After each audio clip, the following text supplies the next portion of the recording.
Hi guys, welcome to another episode of the Real Football Talk. I'm Hassan. I have Adil with me. Adil, how are you? I'm good. Freezing, Good. snowing, snow's back. Magic Yeah. pulled off. Yeah. um, let's start with the big game from today. Chelsea United. Big result for United, no? Positive result. I don't know, big I result. mean, Big result away would have been winning. well, away at Chelsea, who's dominating the league at the moment. So Yeah, it's a positive result. I want to say big. I think kind of exaggerating all it. right, all right, all right, cool. If they won, then you could say big. Well, because we can blame Aaron Wan-Bissaka, isn't it? No, I mean, that's the least Chelsea deserved. So Yeah, they true. played a very strong game, dominated, and still have the issues of scoring. Luckily for United today, but you know, if Lukaku was fit, you don't know what could have happened today. They had some gilded chances, like Hudson Odoi went through that one. I mean, that's the thing. They're playing a lot of the guys who don't have an end product, and Yeah, they're still winning, and they're still kind of top of the table. So, you know, I expect Chelsea to get stronger because Matt's been out for a bit. You know, you got Lukaku out, Werner's coming back. Werner's always missed chances, but you know, so I just think, yeah, when they get their first front three playing, Pulisic has been out for time where when he gets a run of games, he's always scoring. So they've probably had their most clinical players out, and they're still top of the table. So just imagine how I think they could become more deadly and much better once they get probably Lukaku and Mount and Pulisic and all of them playing a bit more together. Havertz is still there, so yeah.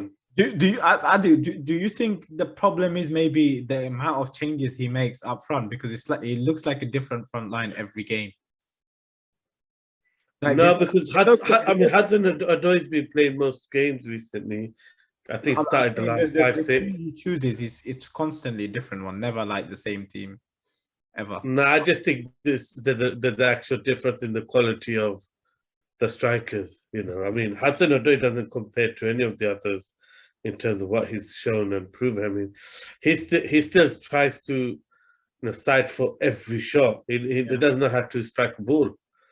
He does actually strike it. He kind of just pushes at the ball with his placements. So, yeah, I actually think Hudson Odoi's terrible at finishing. I mean, there's loads of times when he's on the right, he ends up slicing his shot across goal.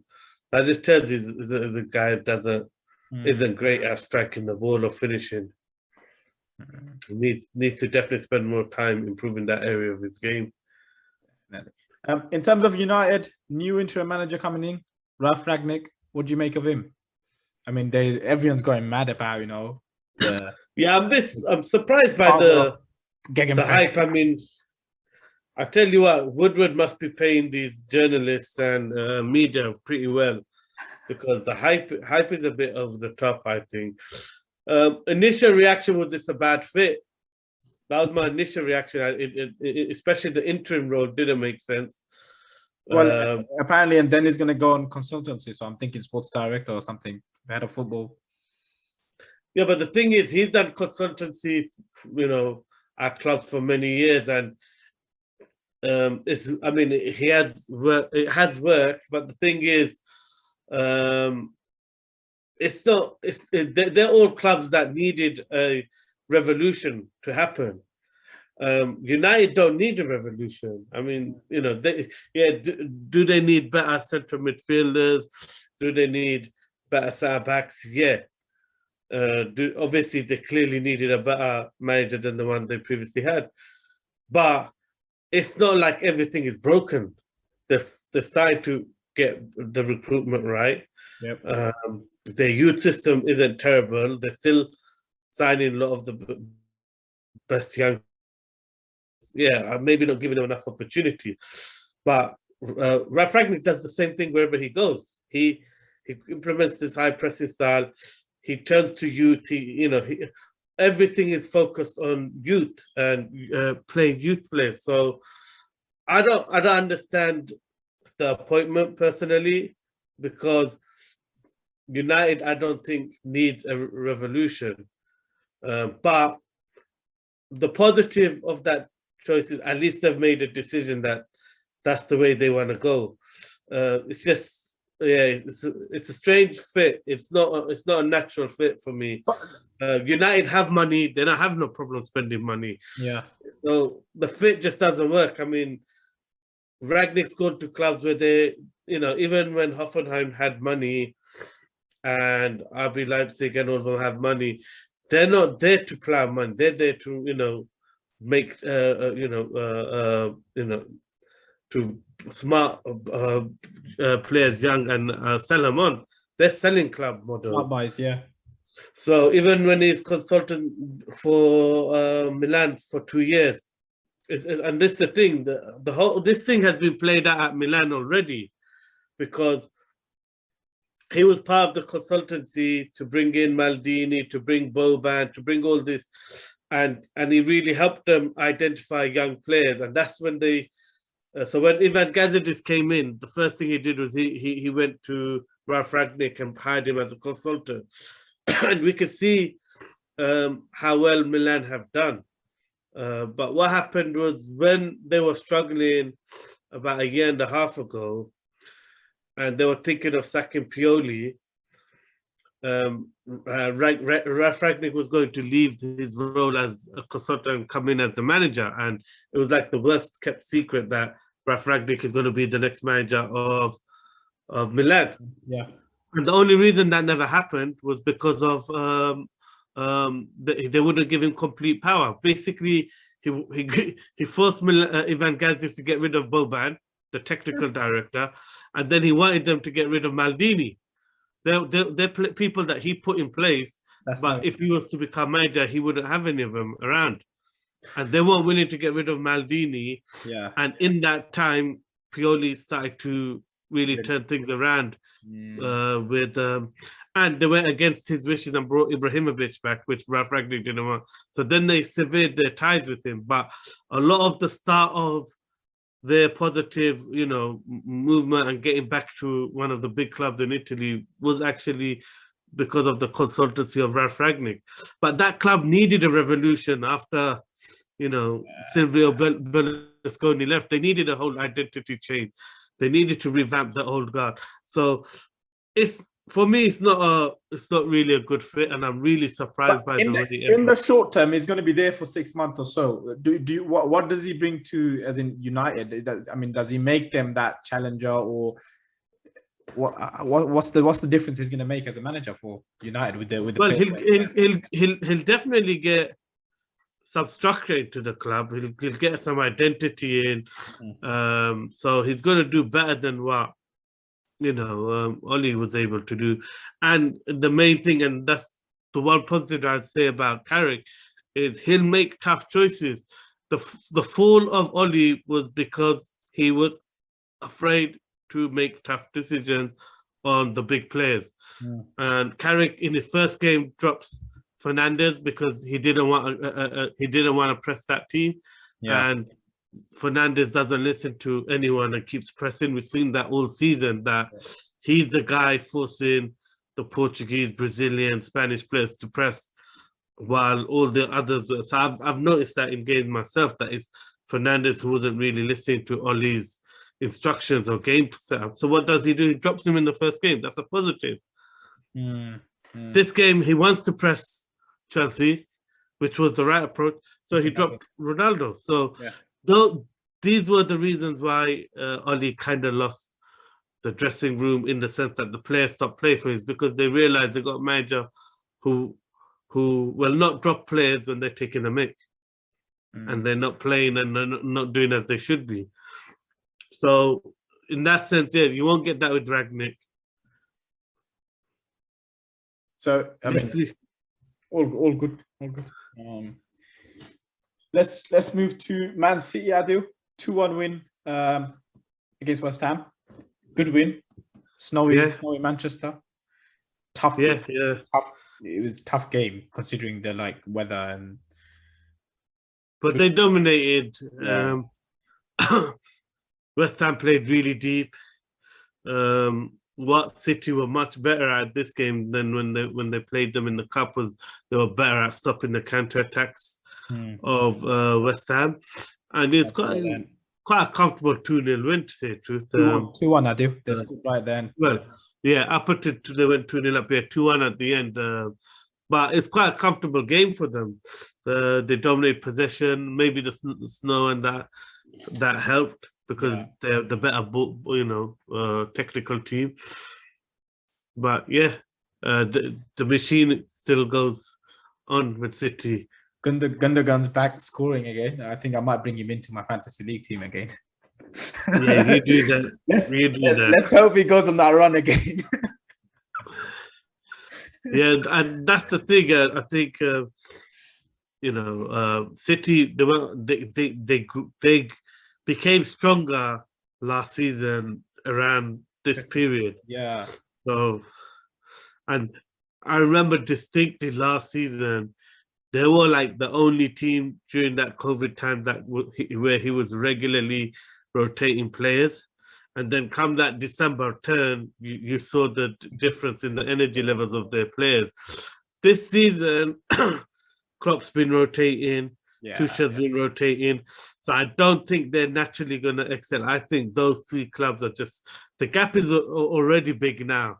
But I think they're going to pull away even December, more. Those three are going to pull away. Well, we're in December, you mean by Jan? Yeah, by Jan, but now it gets. We got loads of fixtures now. 3 games a week every week. Yeah, love it. Yeah. Not sure how many I can watch it, but it's all good.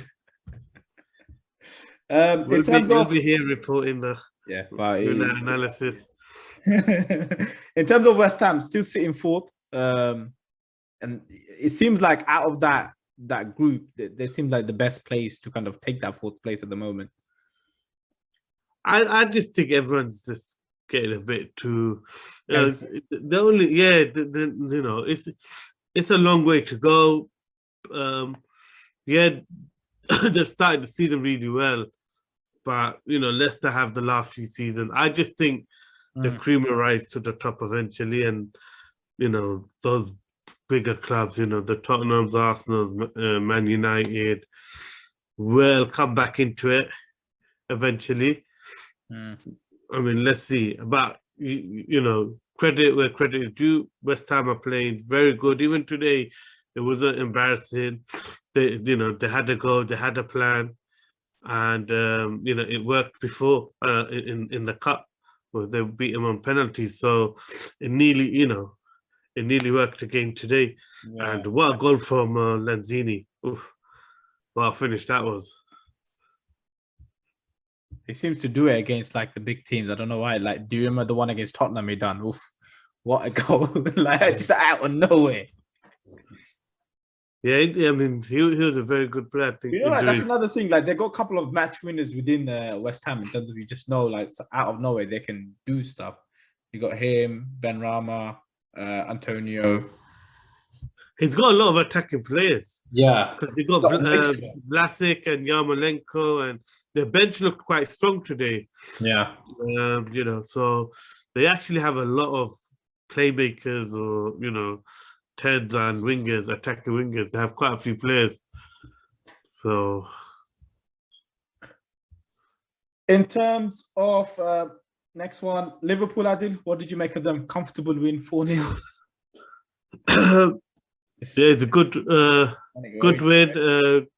They're just so clinical at the moment. They're just the way they attack, the way, and I said it last year a lot. Yota's intelligence.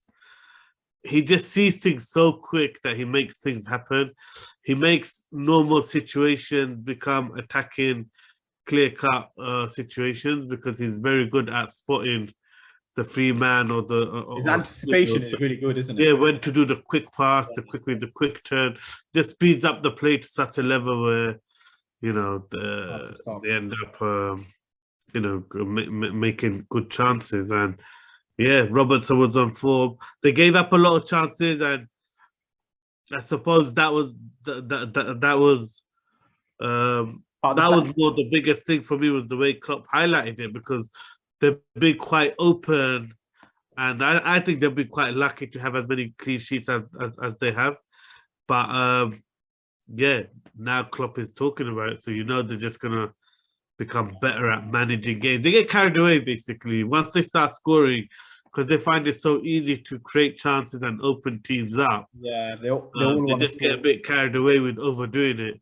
Costing me in fantasy league because freaking the defenders are getting like 16, 17 points every freaking game. But this is the season to get fullbacks of City and Chelsea and Liverpool. Fullback is costing more than a striker that I could buy. But they're getting more points than a striker. Daylight robbery. Yeah. When was there ever in fantasy league have you seen a defender cost 7.7 million? Never have I seen it.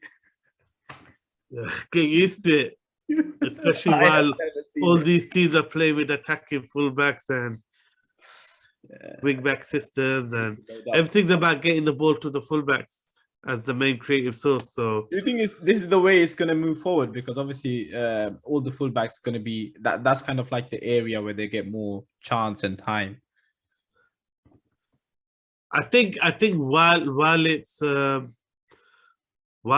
so much about possession, it might be like that, because obviously a lot of teams focus on trying to win, get numbers in the middle to try and get win the possessions, and then that leaves the fullbacks one-on-one with the opposition fullback, and that's where the space is.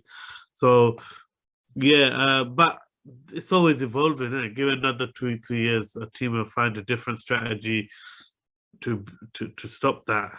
I thought actually Man United done really well with that today, in keeping Alonso and James quiet. So I think teams will start committing. You're going to start seeing no more fullbacks. You're going to see wingers, two sets of wingers just pressing out wide. Two defenders. Yeah. 2 defenders, 2 DMs. That's it. Yeah, you're going to see Bielsa style formation, 3-3-3-1. I'm actually gonna try that out on Football Manager, where I just have 2 defenders and like push my wingbacks right up to see how he works. Might be a bit wild, but see how the algorithm works. First. You'll get first. That's what'll happen. I'll send you the clip. In terms of Southampton, they're just gonna be a mid-table club? Do you reckon, or do you reckon they'll go down? Or I think.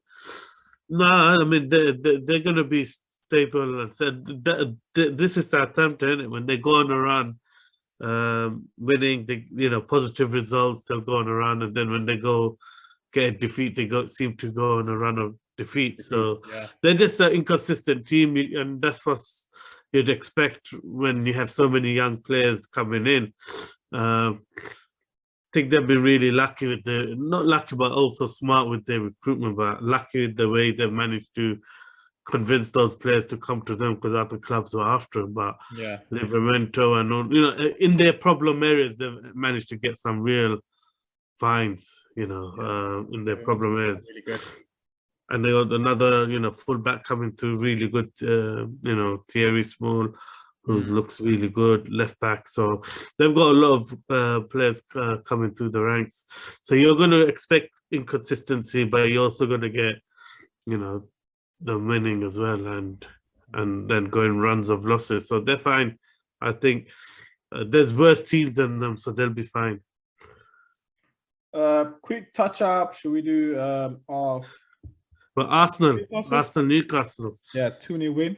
It seemed quite comfortable, apart from that John Joe Shelby hit from about 25 yards. Because I don't know. For me, like Newcastle didn't really seem like a huge threat. Well, they did. And I thought They didn't seem like they Newcastle were wanted to go out positive and in the attack. first They were half. very defensive. I was surprised. I thought they're going to go at Arsenal. Well, I thought they created some chances. I thought definitely Wilson. I thought was a penalty, that one. Oh, the one from Yeah, in the second half. Tavares. No, Yeah. come on. Yeah, you just can't go through a player, man. He had he had the ball on his side. He's already You falling just over. can't do that. He's already falling over. I don't think he can do that. So yeah, it would have been soft. So it would have been soft, but I do think it's a penalty. At that speed, a slight touch actually makes you fall. So yeah, but VAR never going to give the overrule the original call of the referee there because it's not clear and obvious.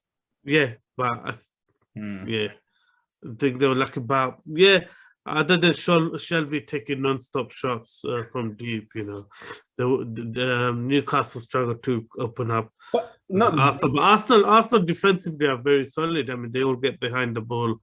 They make it really difficult.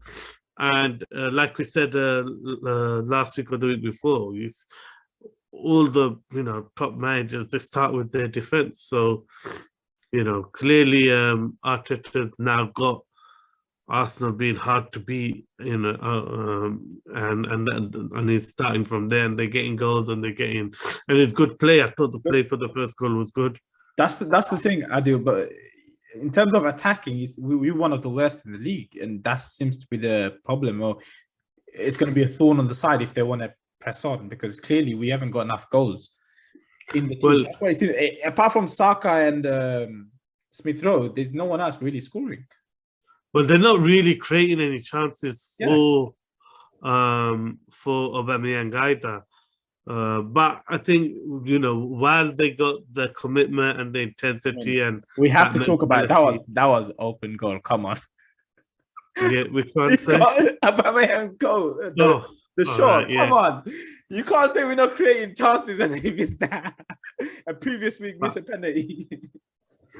No, but in open play, it's not like they're really creating chance for him, or he's an integral part of the play.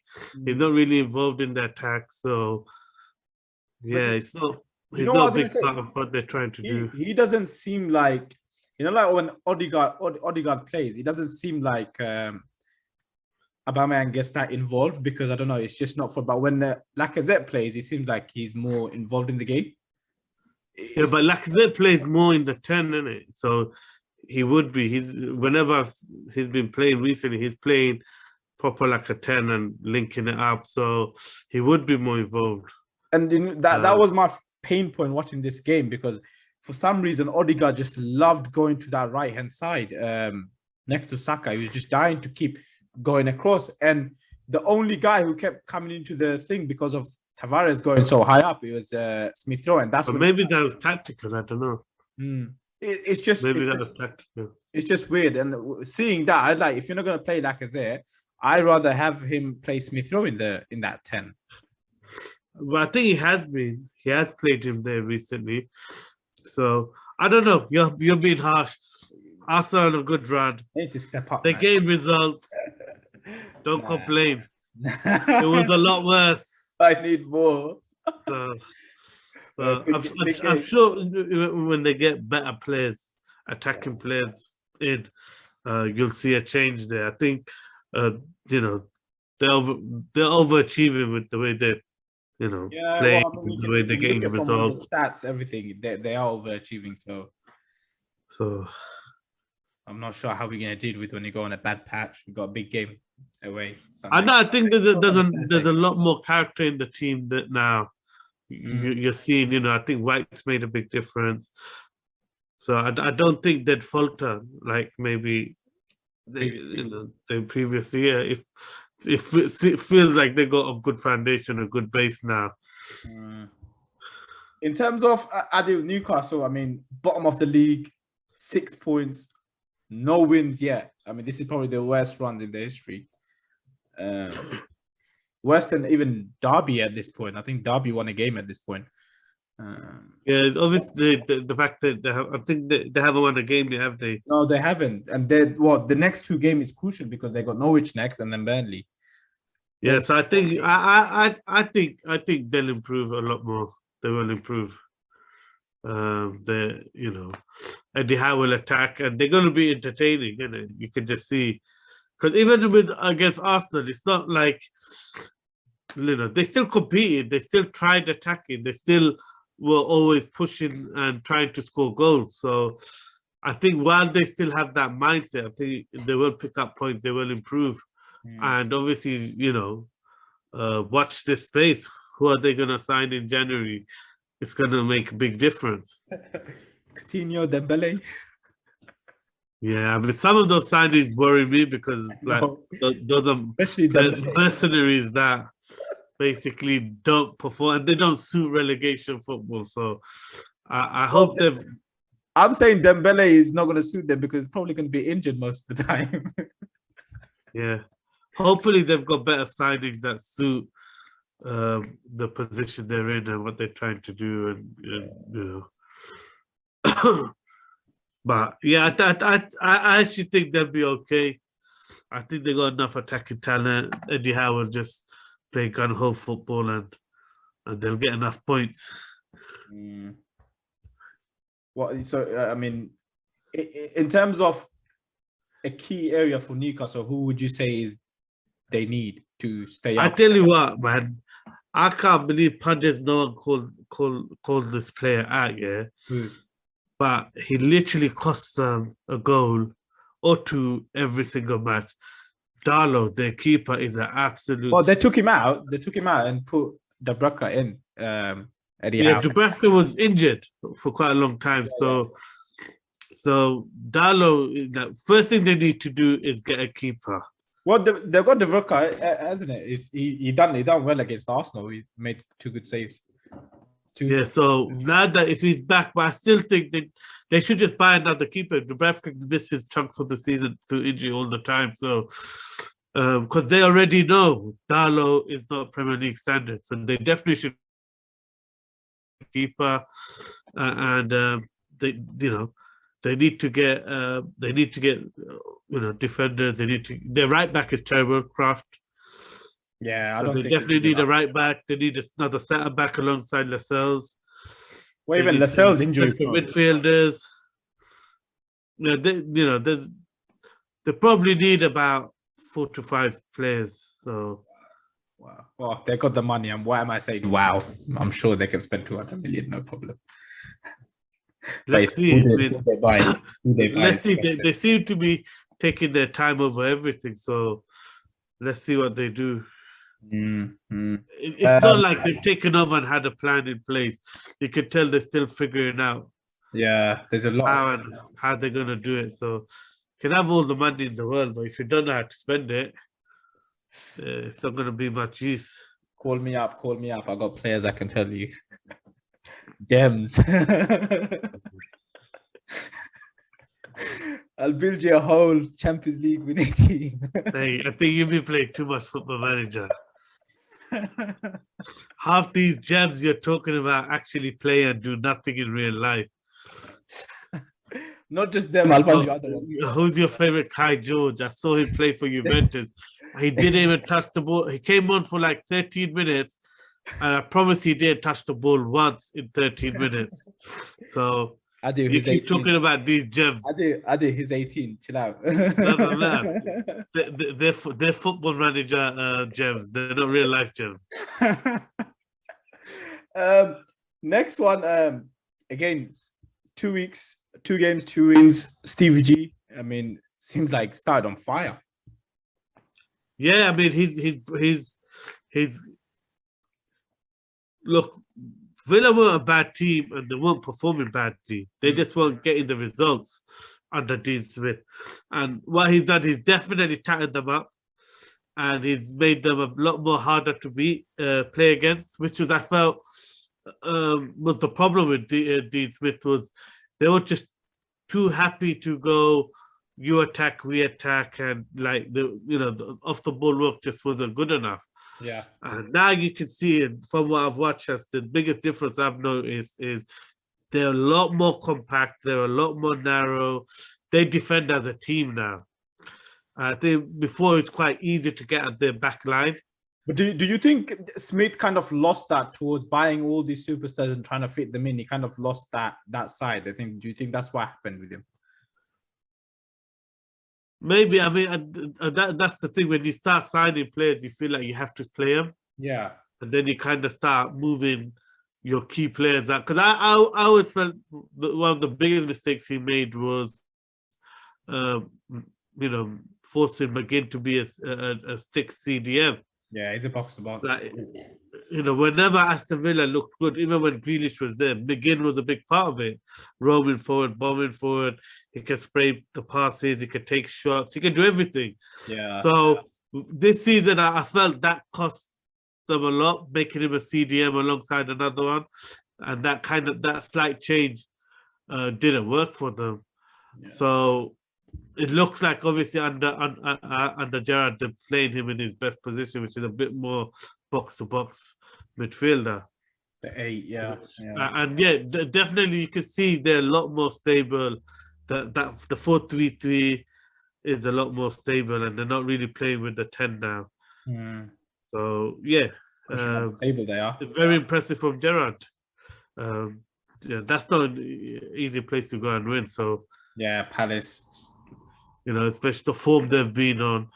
And they made it look quite comfortable, to say true. They just looked like they had a bit more belief and cutting edge. They're considered in the last minute, so could have done well with another clean sheet, but I'm sure he's not complaining. 6 points in the bag, 2 games. Yeah, real deal. It looks like he's putting his CV out for when Klopp leaves. Everyone keeps saying that, but it's still a big jump. He's making the right noises. He's saying the right stuff. That's it. He's playing the right formation, 4-3-3, which he did at Rangers the whole time. So there is definitely a lot of, Klopp in what he does. Klopp-esque. That's it, really. The rest kind of has been a nil-nils and no real stories. Brentford, that's really it. Adil, thank you for coming on. Really, there's not much to talk about in terms of any of the other team. Wolves doing good though. They've really stepped up, even though they drew. But I guess a poor Norwich side. But they're lots more solid this year. And it's quite interesting to hear what Conor Cody was saying in terms of the attention to detail that Lage has brought is even more than what Nuno did. So, but it'll be very interesting because we have the midweek games this week in the Premier League. So Tuesday and Wednesday. So all you thanks for reminding me. Fantasy guys, make sure you make your changes. I need to make my subs. Got 2 transfers. I don't know who to bring in. Get Tottenham players. They're fresh. And forget Tottenham, man. I already got one and cost me points. Oh man. But Adil, thank you for coming on, and thank you all for watching. Do like, share, subscribe, and look forward to seeing you soon. Thank you. Midweek, hopefully. If Adil's not too busy.